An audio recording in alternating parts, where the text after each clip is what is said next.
قرآن کی ہدایت بھول گئے، سنت کی فضیلت بھول گئے، قرآن کی ہدایت بھول گئے۔ اللہ سبحانہ تعالیٰ ایک سوال کر رہے ہیں، اور یہ سوال کا انداز ایسا ہے جس کو ہم ریٹورک کویسچن کہتے ہیں، گویا کہ تم کو اتنا بھی نہیں معلوم، تم کو معلوم ہے نا، کیا تم کو غاشیہ کی خبر نہیں ملی؟ اللہ سبحانہ تعالیٰ نے کہا، کیا تم کو وہ ڈھانپ دینے والے کی خبر نہیں ملی؟ کیا اس چیز کی خبر نہیں ملی جس سے انسان تمام کے تمام پریشان ہو جائیں گے؟ بھول گئے افسوس کے ہم رفتار علم الانسان ما لم یعلم، جس نے انسان کو وہ تعلیم دی، وہ سکھایا جو انسان نہیں جانتا۔ تو میری بہنوں، یہ تھی اس قرآن کے نزول کی شروعات۔ چھوڑ دیا میدان میں نکلنا، چھوڑ دیا دشمن کو تو چلنا، چھوڑ دیا گر گر کے سنبھلنا، چھوڑ دیا جنگوں کی مہا۔ السلام علیکم ورحمۃ اللہ وبرکاتہ۔ انشاءاللہ آج کے اس IREF پر منعقد ہونے والے خواتین کے اجتماع کی میں ناظمہ رہوں گی۔ یہ اجتماع IREF کے خواتین شعبے کی جانب سے منعقد کیا جا رہا ہے، اور انشاءاللہ آج کی طرح ہر بار ہفتے کے دن ایسا ہی اجتماع منعقد ہوتا رہے گا۔ تو آئیے سب سے پہلے ہم قرآن مجید کے چند آیات کی تلاوت سے ہمارے اس اجتماع کی شروعات کرتے ہیں۔ تلاوت آپ سب کو محترمہ امت الاحد سنائیں گی، جو کہ جناب عمران کی بیٹی ہے۔ محترمہ امت الاحد۔ السلام علیکم ورحمۃ اللہ وبرکاتہ۔ انشاءاللہ اب میں آپ سب کے سامنے سورہ غاشیہ کی 103 آیت سناؤں گی۔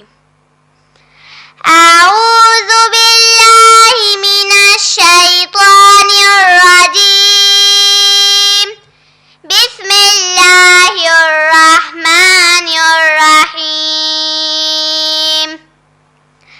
هل أتاك حديث الغاشية، وجوه يومئذ خاشعة، عاملة ناصبة۔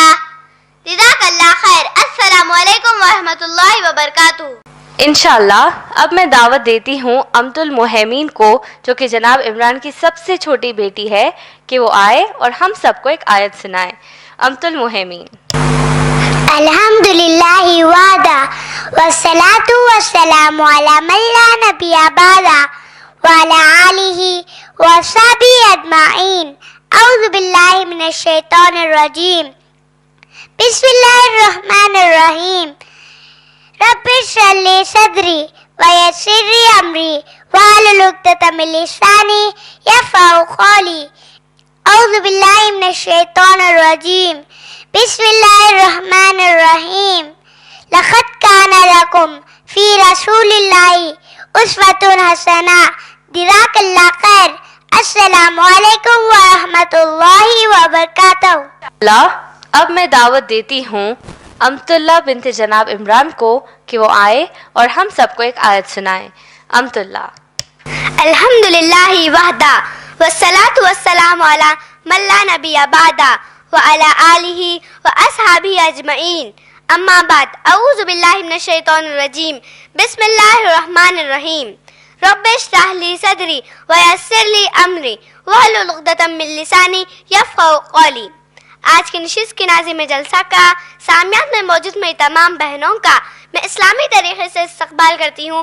السلام علیکم ورحمۃ اللہ وبرکاتہ، جس کا معنی ہے اللہ سبحانہ و تعالیٰ کی آپ سب پر سلامتی، رحمتیں اور برکتیں ہو۔ انشاءاللہ اب میں آپ سب کو سورہ حج سورہ نمبر 22 کی آیت نمبر 1 سناؤں گی۔ اعوذ باللہ من الشیطان الرجیم، بسم اللہ الرحمن الرحیم۔ یا ایھا الناس اتقوا ربکم ان زلزلۃ الساعۃ شیء عظیم۔ ترجمہ، لوگو اپنے پروردگار سے ڈرو، بلا شبہ قیامت کا زلزلہ ایک بہت ہی بڑی چیز ہے۔ انشاءاللہ اب میں آپ سب کو نیند سے اٹھنے کی دعا، اللہم احیانا بعدما اماتنا و الیہ النشور۔ ترجمہ، سب تعریفیں اللہ ہی کے لیے ہے جس نے ہمیں مرنے کے بعد زندہ کیا اور اسی کی طرف اٹھ کر جانا ہے۔ جزاک اللہ خیر، وآخر دعوانا الحمدللہ رب العالمین۔ بسم اللہ الرحمن الرحیم۔ آپ سب کو میں IREF کے شعبے خواتین کی جانب سے تہہ دل سے استقبال کرتے ہوئے IREF کا بنیادی تعارف دینا چاہتی ہوں۔ IREF یعنی Islamic research and educational foundation ایک اسلامی دعوتی ادارہ ہے جس کے بانی و صدر جناب عمران ہیں۔ IREF کا بنیادی مقصد ماشاءاللہ اسلام کی تبلیغ اور تشہیر کرنا ہے اور لوگوں کو اسلام کی دعوت پیش کرنا ہے۔ IREF کا نصب العین قرآن اور حدیث بافہم اور منہج صحابہ اکرام رضی اللہ تعالی عنہم اجمعین ہیں۔ آئیے اب میں آپ کو آج کی ہماری مقررہ محترمہ امت المتین کا مختصر تعارف دوں گی۔ محترمہ امت المتین BSc جینیٹکس کی طالبہ تھیں اور انہوں نے جب جولائی 2005 عیسوی یعنی 2005 میں جناب عمران سے دوسری بیوی کی حیثیت سے نکاح کیا تو اس کے بعد سے ہی اللہ کی طرف سے یہ ممکن ہو پایا کہ IREF کا ایک مکمل شعبہ خواتین قائم کیا جا سکے۔ IREF کے شعبے خواتین کے ذریعے مخصوص توجہ کے ساتھ خواتین میں دین اسلام کی دعوت کے کام کیا جاتا ہے۔ الحمدللہ آج اگرچہ محترمہ امت المتین 5 بچوں کی ماں ہیں، لیکن انہوں نے کبھی بھی اس بات کا احساس نہیں ہونے دیا کہ اولاد یا گھریلو ذمہ داری کسی بھی عورت کو دعوت دین کے کام سے رکا سکتے ہیں۔ ماشاءاللہ جناب عمران کی طرح محترمہ امت المتین انگریزی اور اردو زبان میں تقاریر کرتی ہیں اور ان کے تقاریر کے ویڈیوز جناب عمران کے ویڈیوز کے ساتھ آپ لوگ youtube.com/IREF ویڈیوز پر دیکھ سکتے ہیں۔ ماشاءاللہ اب میں محترمہ امت المتین سے گزارش کرتی ہوں کہ وہ اپنی تقریر کے لیے سٹیج پر تشریف لائیں۔ محترمہ امت المتین کے درس کے بعد ان سے سوالات اور جوابات کا بھی موقع آپ سب کو دیا جائے گا۔ محترمہ امت المتین کے آج کے اردو درس قرآن کا عنوان ہے بھیانک خبر۔ محترمہ امت المتین۔ ان الحمد للہ نحمده ونستعینه ونستغفره ونؤمن به ونتوکل علیہ ونعوذ باللہ من شرور انفسنا ومن سیئات اعمالنا فمن یهد اللہ فلا مضل له ومن یضللہ فلا ہادی له ونشهد ان لا الہ الا اللہ وحدہ ولا شریک له ونشهد ان محمدا عبده ورسوله اما بعد فإن خير الحديث كتاب الله وخير الهدي هدي محمد صلى الله عليه وسلم وشر الأمور محدثاتها وكل محدثة بدعة وكل بدعة ضلالة وكل ضلالة في النار أما بعد وقال الله تعالى في قرآن المجيد والفرقان الحميد أعوذ بالله من الشيطان الرجيم بسم الله الرحمن الرحيم فذكر انما انت مذکر لست علیہم بمسیطر بسم اللہ الرحمن الرحیم رب اشرح لی صدری ویسر لی امری واحلل عقدۃ من لسانی یفقہوا قولی۔ اما بعد آج کے اس نشست کی ناظمہ کا، سامعات میں موجود بزرگوں کا اور میری بہنوں کا میں اسلامی طریقے سے استقبال کرتی ہوں۔ السلام علیکم ورحمۃ اللہ وبرکاتہ، جس کا معنی ہے آپ سب پر اللہ سبحانہ و تعالیٰ کی سلامتی، رحمتیں اور برکتیں ہوں۔ میرے آج کے درس قرآن کا عنوان ہے بھیانک خبر۔ سب سے پہلے میں اللہ سبحانہ و تعالیٰ سے دعا کرتی ہوں کہ اے اللہ سبحانہ و تعالیٰ، میرے اس درس قرآن کے دوران اگر میری دعا سے کوئی ایسی بات نکل جائے کہ اللہ اگرچہ وہ رائی کے دانے کے برابر کیوں نہ ہو، اور اے اللہ اگر آپ اس سے ناراض ہیں تو اللہ مجھے معاف فرما دیجیے، اور سننے والوں پر اس کا رائی کے دانے کے برابر بھی اثر نہ چھوڑیے، اور اے اللہ رب العالمین ہم سب کو ہماری موت تک اس قرآن سے جڑنے کی توفیق عطا فرمائیے، آمین یا رب العالمین۔ آج کے درس قرآن کا عنوان قرآن کے ایک مخصوص سورے پر مبنی ہے۔ یہ وہ سورہ ہے میری بہنوں جس میں جملہ 26 آیتیں ہیں، 26 آیات ٹوٹل اس میں موجود ہیں۔ یہ وہ سورہ ہے جو ہمارے پیارے نبی محمد صلی اللہ علیہ وسلم پر مکے میں نازل ہوا۔ یہ وہ سورہ ہے جس میں اللہ سبحانہ و تعالیٰ نے ہم تمام مسلمانوں کی اہم ترین ذمہ داری بتائی، اور سب سے اہم بات اللہ سبحانہ و تعالیٰ نے بھیانک خبر کا ذکر کیا۔ جس سورے کی میں بات کر رہی ہوں وہ ہے سورہ غاشیہ، سورہ نمبر 88 قرآن کا، سورہ نمبر 88 اس قرآن مجید کا، سورہ غاشیہ۔ اس سورے پر وضاحت شروع کرنے سے پہلے میں آپ سب کو ایک بات پوچھنا چاہتی ہوں یا ایک بات بتانا چاہتی ہوں جس سے ہم کو اندازہ ہو جائے گا کہ ہماری زندگی میں ہم چیزوں کو کیسے معلوم کرتے ہیں، ہمارا نظریہ زندگی کا کیسا ہے۔ میری بہنوں، آپ کی اور میری زندگی میں اگر کوئی ایک ایسا موقع آ جائے، کوئی ایک ایسا انسیڈنٹ ہو جائے، کوئی ایک ایسی گھٹنا ہو جائے جس کو ہم کہتے ہیں، جہاں پر ہمارے خود کے اپنے کسی روڈ ایکسیڈنٹ پہ، اللہ نہ کرے کسی روڈ ایکسیڈنٹ میں انتقال ہو جائے، کیا وہ ہمارے لیے بھیانک خبر ہوگی یا نہیں؟ بے شک ہوگی۔ ہمارے اپنے یعنی خود کے ہمارے ماں باپ، ہماری آنکھوں کے سامنے وفات، ہمارے آنکھوں کے سامنے موت آ جاتی ہے، تو کیا وہ ہماری موت تک ہمارے لیے بھیانک خبر ہوگی کیا نہیں؟ ہم ہماری روز کی گفتگو میں اس بات کی گفتگو کرنا بھی گوارا نہیں کرتے کہ جہاں ہم بات کر رہے ہیں کہ اگر میری ماں کا انتقال ہوگا تو کیسے، تو ہم کیسے رہیں گے، اس بارے میں ہم گفتگو بھی نہیں کرنا چاہتے۔ اگر ہمارے زندگی میں کوئی ایسا مرحلہ آتا ہے جہاں پر ہمارا خود کا بچہ، اللہ نہ کرے ہمارے خود کے ماں باپ ہمارے آنکھوں کے سامنے انتقال ہو جاتا ہے، تو کیا وہ ہمارے لیے بھیانک خبر ہے یا نہیں؟ بے شک یہ بہت بڑا حادثہ ہے، بہت بڑی خبر ہے۔ اگر ہم کو معلوم ہو جائے کہ ہمارے اپنے کسی سونامی کی وجہ سے، کسی زلزلے کی وجہ سے، کسی آگ بلڈنگ کو لگنے کی وجہ سے، کسی عمارت کو آگ لگنے کی وجہ سے ان کا انتقال ہو گیا، کیا یہ ہمارے لیے بھیانک خبر ہے یا نہیں؟ بے شک ہے۔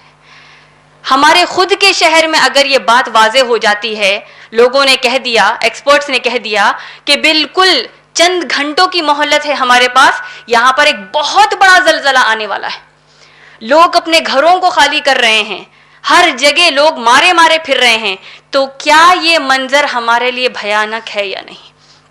بے شک ہے۔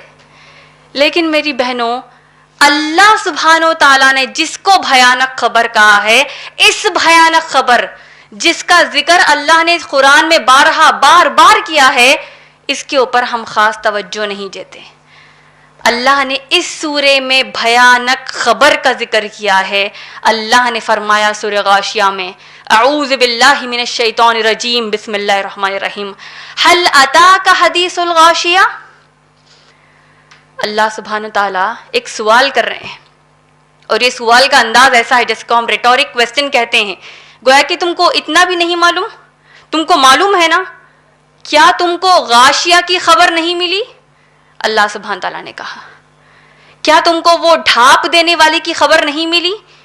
کیا اس چیز کی خبر نہیں ملی جس سے انسان تمام کے تمام پریشان ہو جائیں گے؟ اس سوال کا مطلب یہ ہے کہ انسانوں کو یہ بات معلوم ہے، اللہ اس کا ذکر اس انداز سے کر رہے ہیں، اس کی سیریسنس بتا رہے ہیں، اس کا اندازہ ہم سب کو کرنے کے لیے بول رہے ہیں کہ یہ بہت بڑی خبر ہے۔ غاشیہ کہتے ہیں بھیانک خبر کو، غاشیہ کہتے ہیں اوور ویلمنگ، یعنی وہ چیز جس سے آپ سب پریشان ہو جائیں، جو آپ پر حاوی ہو جائیں۔ اللہ کہتے ہیں ہل اتاک حدیث الغاشیہ، کیا تم کو غاشیہ کی خبر نہیں ملی؟ اللہ کے نبی صلی اللہ علیہ وسلم نے فرمایا، ابن عباس رضی اللہ تعالیٰ عنہ روایت کرتے ہیں کہ غاشیہ